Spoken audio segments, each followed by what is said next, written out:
make it 3. Going for the St. Louis now. Oh no! Son of a bitch. You get your 2? Yeah. Welcome back to the channel, everyone. Thotgor here, of course. Today we're actually going to take a look at some ranked battles. Yeah, so I haven't done a whole lot of ranked battles as of late, just simply because I've been working on other challenges, and I'm really trying to grind my Admiral Hipper because I want that rune. The rune will be the next ship I purchase, about maybe 40,000 away, experience away from the rune. And then obviously I'll need the credits to buy her. So we should have her in another few days, hopefully. But anyway, for today, like I say, ranked battles. So these battles I had played yesterday. And what I've been doing is I play ranked battles during the day. Right up until I start losing, get frustrated, or until, people start showing up online after their workday. So that is when usually I'll jump off. Now, it works well in that, generally speaking, this early in the day, the people you come up against are usually of a better skill level, maybe, than those who play at night. Generally, I mean, I don't know how true that is, because, to be frank, I don't really play ranked battles very often. But anyway, that is what I've found. I try to avoid peak times of ranked battles, to avoid and limit the amount of exposure I have to people who will make me very frustrated. Anyway. We are on Shattered. I think, pretty sure it's called Shattered. Now, I hate this map. Oh my god, I hate this map. Now, the reason why I hate the map is probably because I haven't figured out how to play this map effectively as of yet, right? So you can see that in this ranked battle, we have decided to more or less focus C and B. That is going to be our main primary target. Now what I'm attempting to do is I want to get myself into position to really be able to support B. While I'm moving into the direction, obviously I will be supporting C as well. That's my plan as of right now. The reason for it is you'll notice I do have a number of allied ships already taking C, or at least putting pressure and contesting C. I wanted to move over to B and help my allies take the B point, because the B point is going to be, at least I assumed was going to be, fairly hard to take, considering it's in the middle, and the enemies might quickly realize that, hey, we're not going for A at all, we are focusing B and C, so then, they might then move right to B and start attacking. So that's the plan. Now, while I'm working my way over here, obviously enemy ships start popping up. So you can see the Pensacola in the background. I think there's another Pensacola. I was mainly concerned with the battleships, though. I believe that there's a Colorado, and I really didn't want to mess around with that guy. Colorado's only tier 7, right? And I don't really know why people would bother taking a Colorado into battle. When you've got the North Carolina option, maybe the person doesn't have a North Carolina, but still, whatever. Anyway, that being said, I just didn't want to get broadsided by the Colorado because I knew that he would still be able to take me out pretty easily. So we're lining up torpedoes. Now this is the part where it all starts to go wrong for me, right? Because I'm realizing, like, hey, if I continue to go forward, I'm going to give a broadside to that Colorado. The Colorado is going to take me down if I continue forward, right? So I decided to turn. Well, there's a mountain right in front of me. I've got my friendly destroyer right here dealing with the New Orleans, and I really, really wanted to help this guy out. Really, really wanted to help him live. So I decided to suck it up, continue straight along, and I'm going to start firing torpedoes off in that direction while putting shots into the Colorado over there, right? Unfortunately, my ally destroyer dies right in front of me. That sucked. I do get the kill on the Colorado, so that is okay. There's an enemy destroyer, so we need to line up some torpedoes on this guy, or at least I think.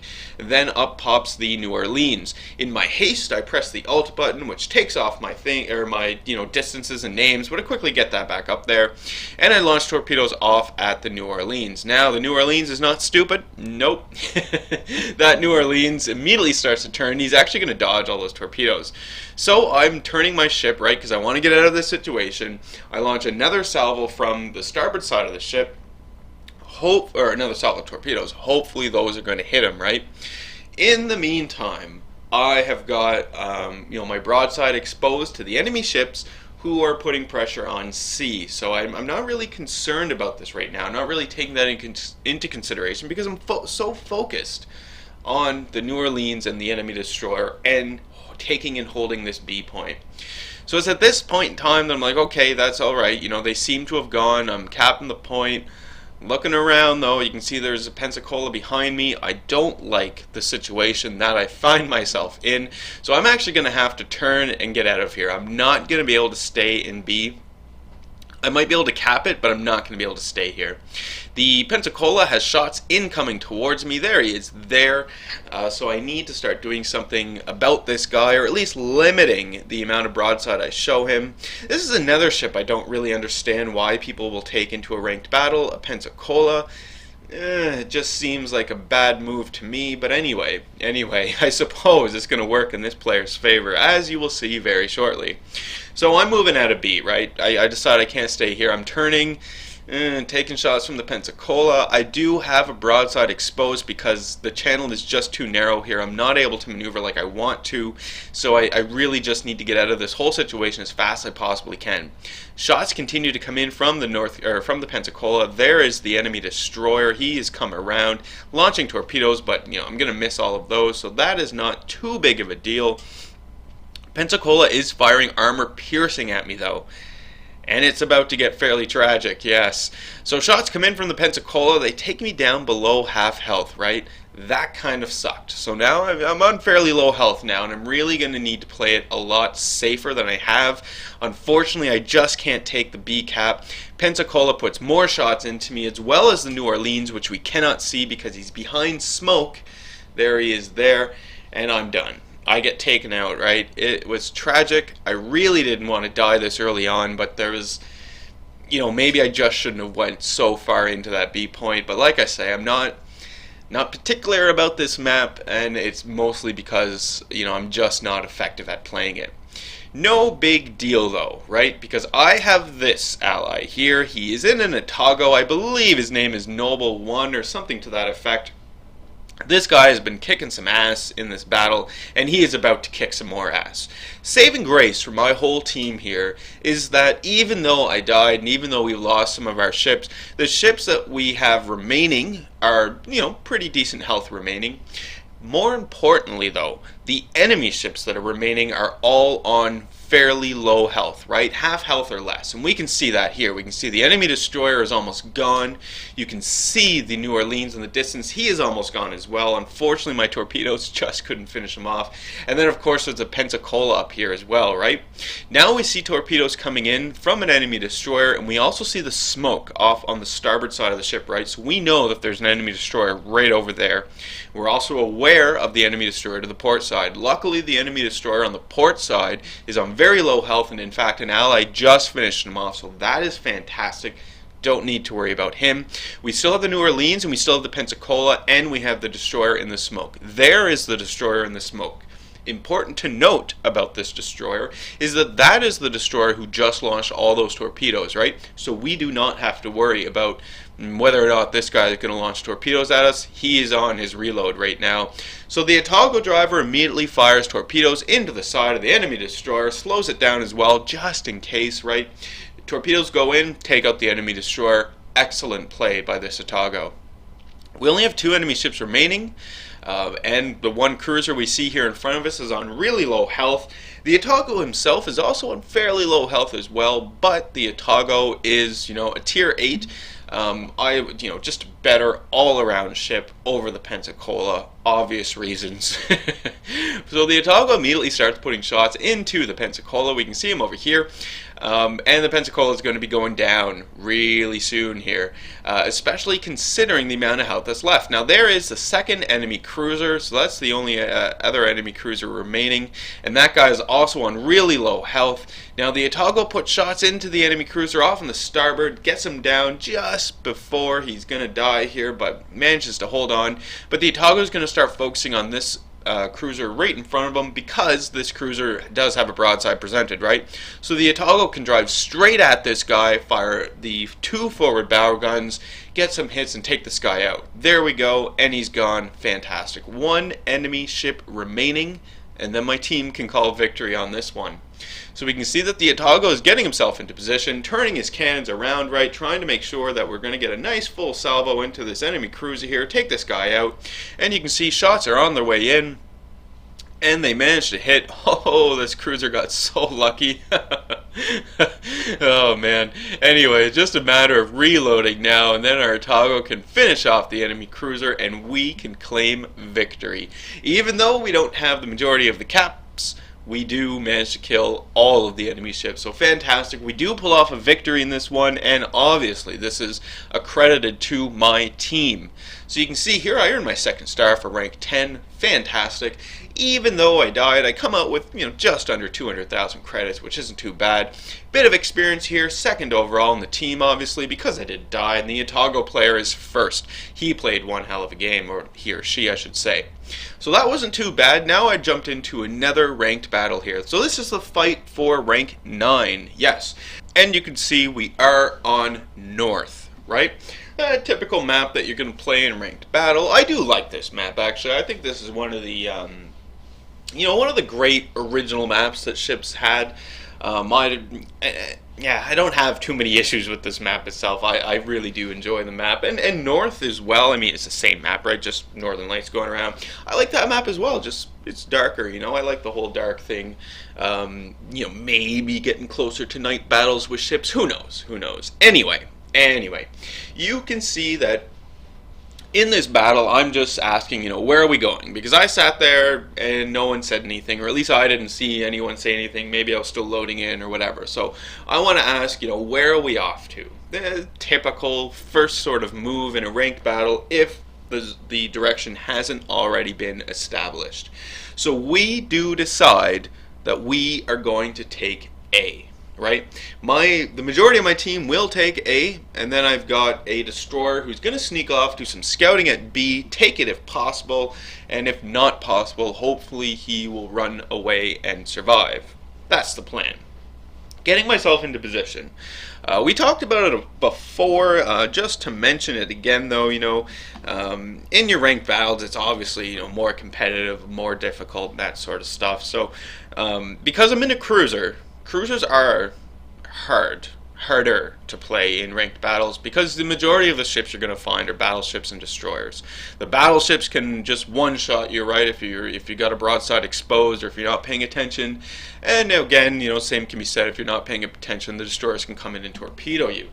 So it's fairly difficult to play ranked battles and cruisers, I have found. So what I do, and again, talked about before, is I wait for the enemy ships to pop up. I wait for the enemy ships to start shooting at some of my ally ships before I start firing. Because I do not want to be the first to target the enemy's spot. Typically, there are other ships in the background that you do not see, specifically battleships who will see you. You're the first target they see. They'll all target you and they'll all fire at you. So that is what I attempt to do. The Mogami only has a detection range of 12.1 kilometers, I believe. So it's fairly easy to actually get in here, within maybe 13, 14 kilometers before actually opening fire. You can see the Thotgor off in the distance paid a huge price for his charging into A. Essentially what happened to that guy is just what I had talked about. He was the first enemy ship on the enemy team that my battleships were able to target and fire upon, and he paid with it with half it. He played for it with half his life, right? So that's what I'm trying to avoid here. Now we're still going to put pressure on A because A was where we had decided that we were going to go.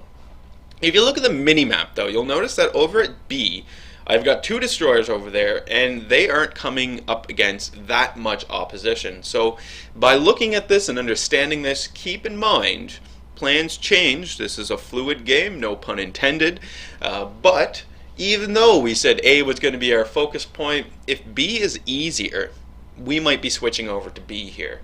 Now I'm not willing to do the switch over to B just yet. I'm going to wait, because you'll notice I do have enemy or allied ships here around A, so I'm going to wait to see what happens at B before I make my decision too quick. And while I'm doing that, I'm still going to be maneuvering around, taking shots off the enemies, using the island as cover. Yes, making use of cover as best I can. It's really important that you do this, especially in your cruisers. Very, very important. So we're taking a look around. We still have the Colorado off in the distance. So I continue to put shots into this guy, right? I'm not doing too much damage rate as of yet, because I haven't really managed to, focus in on this guy with all of my cannons. It's just been, I've been taking shots off at him as I can, as I've been maneuvering around. Continuing to look at the mini-map, you can see that B isn't captured as of yet. We don't see that many enemy ships around over there. So B is still looking viable because A is in the hands of the enemy, and frankly I am not willing to go into A and start capping it. As a cruiser, this is bad because not only would I be alone, but I have I think it's 2 enemy battleships on the fringes of A. Obviously there's a destroyer in here as well, right? So I'm just not willing to get in here and to deal with capping A. It's a bad idea. When you are a cruiser, do not go into a cap that is being contested or being defended alone. Don't do it. You really, really need close support from battleships and ideally destroyers. It really has to be a group effort. If you're going to have a cruiser cap a hotly contested zone like we have here at A. So I do launch off some torpedoes, taking a look at some of the enemy ships around. We still have the Colorado, right? He's turning back in, but it is at this point that I've decided, nope, I am heading off to B. You can see that behind A we still do have a battleship back in there. Friendly battleship. He's kind of, continuing to take pot shots off. But look at B, right? We managed to cap B. There's not as many enemy ships putting pressure on B, so I'm fairly confident in coming over here to B, helping hold the point, more importantly, taking enemy ships out, right? You can see that I do have a destroyer here at B. The destroyer has been requesting support because he's facing off against an enemy cruiser there off in the distance. In fact, there are more than one enemy cruiser around, so yeah, this is a good play, good call. And you can see that I do have some allied vessels coming over to support me as well. At this point in time, we have lost one of our destroyers, right? So we only have one remaining. Got to try and keep that one destroyer alive. He or she is important. Destroyers are important in ranked battles, very important in fact. So need to keep him alive. Up pops some enemy ships. So there's an enemy destroyer. He went in behind, I lost sight of him. So I am going to pop my acoustic sonar ability. Hopefully I'm going to spot him here, but yeah, he's going behind the cover, so just can't see through an island. Obvious reasons, right? And as well, you'll notice too on my Mogami here, I do have premium consumables. I started running them for the ranked battles. I've been considering actually just running them all the time on all my ships. We'll see about that. Some of you had made suggestions about it as well. I might actually do it because it doesn't cost. I was surprised that it didn't cost that much. As long as I do well in the battle, make a lot of money, yeah, you don't really notice the cost coming off at the end. Anyway, playing it smart here, I'm not willing to go beyond the island and put pressure in behind the enemies because there's so many of them over there, right? And I just don't have the armor to do that. It's not the role of a cruiser to spearhead the push alone, right? It just can't happen. So I'm turning and maneuvering. We do see an enemy New Orleans off in the distance, right? So I'm thinking, okay, great, I've got something to shoot at here finally. Enemy New Orleans grounds himself. Look at that. So immediately I'm, oh, well, thank you. I do have an Amagi moving up with me as well, so that is fantastic. So myself, the Amagi, I believe my destroyer as well, we are all putting shots into this North Carolina. We are going to try and get this guy killed and gone before he has a chance to correct his mistake, right? Get himself off the rocks and sail away. We want to get him gone before that happens. So I'm just raining shells in on this guy as quick as I possibly can, trying to do as much damage as possible. Firing high explosive off because I do want to set fires to this guy, just whittle him down here. That's what we're looking at. Now, again, I'm moving in behind cover, right? I'm playing it fairly safe here. I do not want to charge ahead of the Amagi and, just become the center of focus. I really don't want to be the first thing around the island that the enemies are going to be focused on. That is kind of what I'm hoping to avoid here by staying in behind the Amagi. To that same effect, though, you really don't want to send off the Amagi by himself. The Amagi needs support, especially because we know that there are battleships around. So ideally what I want to happen is I want to group up with my Amagi friend here. Together, I want us to both push beyond the island at the same time. That would be the ideal situation, because then the enemy suddenly have to choose which target are they going to fire upon. Are they going to fire upon the Amagi with the massive guns that can do fantastic damage, or are they going to fire upon me and my Mogami, which has, pretty easy chance of getting citadeled. More important though, I've got rapid firing 155s that can set fire to a whole crap ton of stuff, so they now have to choose.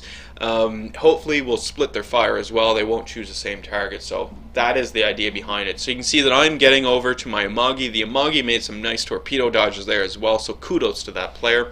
And I'm just cruising in at full speed here, trying to catch up to the Amagi so that I can get beyond the headland here. We can start putting shots into the enemy.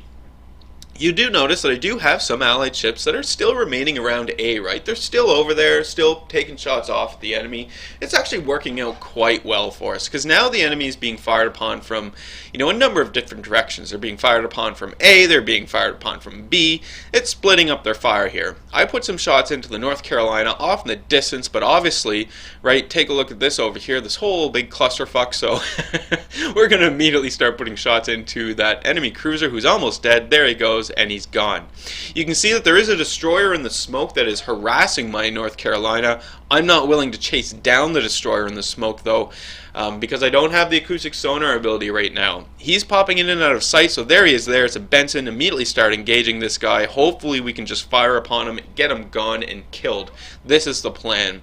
The North Carolina also put shots into the Benson. The Benson is down to half health. He disappears out of view, but no big deal. There we go. He's gone. Fantastic. We don't need to worry about the Benson now, other than the question, right? Did he fire his torpedoes?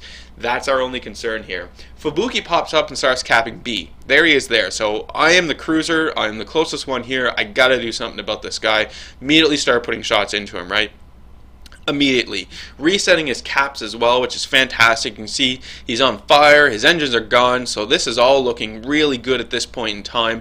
Unfortunately, my aim just isn't there, right? I just can't finish him off. He's going in behind the islands. I'm continuing my push with the Amagi. I really didn't want to leave the Amagi alone. You can see the Amagi's off towards North Carolina right now. I'm thinking to myself, if I can line up torpedoes on the North Carolina, everything would be fine. I might be able to save the Amagi. Unfortunately, the Fubuki has launched torpedoes, and I can't risk getting myself into position to launch torpedoes at the Amagi, because one of two things will happen. I'm going to get hit by the enemy torpedoes there, or I'm going to hit my ally Amagi, right? Because he is in front of me, so I'm not willing to take those chances. Instead, we are going to start putting fire into this North Carolina. All my guns firing as quick as they possibly can, right, to set fires to this guy, do as much possible damage, give my Amagi the best possible chance of taking him out and surviving. That is my plan. North Carolina is in a reverse, obviously. We see this very, very often with American battleships who, just point their nose at the enemy and then go in a slow reverse. You also see it with Yamatos at tier 10. Managed to get myself a Confederate medal, so that's not too bad. And here comes the Amagi with a nice charge into the North Carolina. Blam. Fantastic. I think that was a great call by the Amagi, by the way. Even though the Amagi dies, he took out the North Carolina, and I don't think the Amagi would have been able to take out the North Carolina without doing the ram anyway. So good play by our Amagi. I was satisfied with it. I thought it was good.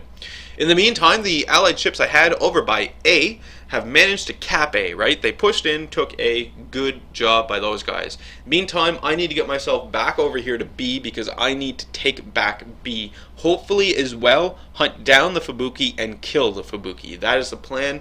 Enemies only have two ships remaining. There's the Fubuki and there is a cruiser. You can see the cruiser off in the distance way back there. It is a Miyoko. No idea what that enemy cruiser was doing. He took himself out of the battle for a number of minutes, and these were critical minutes that his team really could have used the fire support. So I do not know why this Miyoko decided to go way back there and start engaging people at maximum range.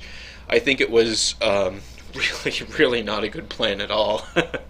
But luckily it works out to our advantage, my team's advantage, because he chose to do that. So pushing into B now, I am starting to cap B, fully aware as well that there is a Fubuki around. My team suggests that the Fubuki is probably around our Tirpitz, because look at the Tirpitz, he's on really low health. I fully agree with that as well. There we go, we can see Fubuki torpedoes coming into the Tirpitz. There they are there. So we know that the Fubuki is either on his way to A or circling in behind B, right? We know this. This is where he has to be.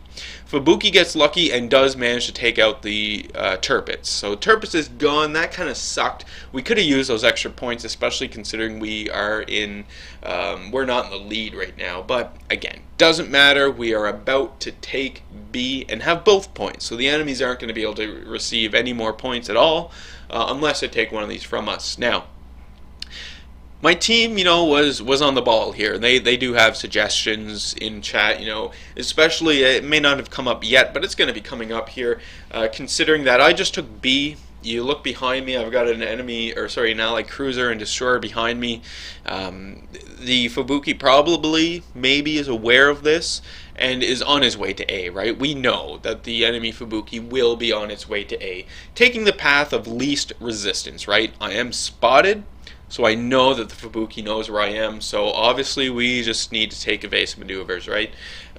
This is something that you should be doing in a battleship without even thinking about it, right? It should be second nature. You see a destroyer, you assume that there's torpedoes in the water, and you change your course. Same thing that I'm doing, that I'm doing right now in my Mogami, because I don't want to become surprised, right? I don't want to suddenly have torpedoes appear in front of me and not be able to avoid them. With the amount of health that I have remaining, I could probably take maybe 2 torpedoes, depending where they hit me, what the damage roll is on them. Here comes Fubuki's torpedoes. Fubuki popped up as well, so immediately I'm going to start turning my cannons, trying to get shots into this guy. Now this is really the death blow for the Fubuki, right? Because I know that he has just launched all 3 of his torpedoes, has launched 2 of his torpedoes, right? We saw 6 torpedoes go by. He's holding 1 in reserve.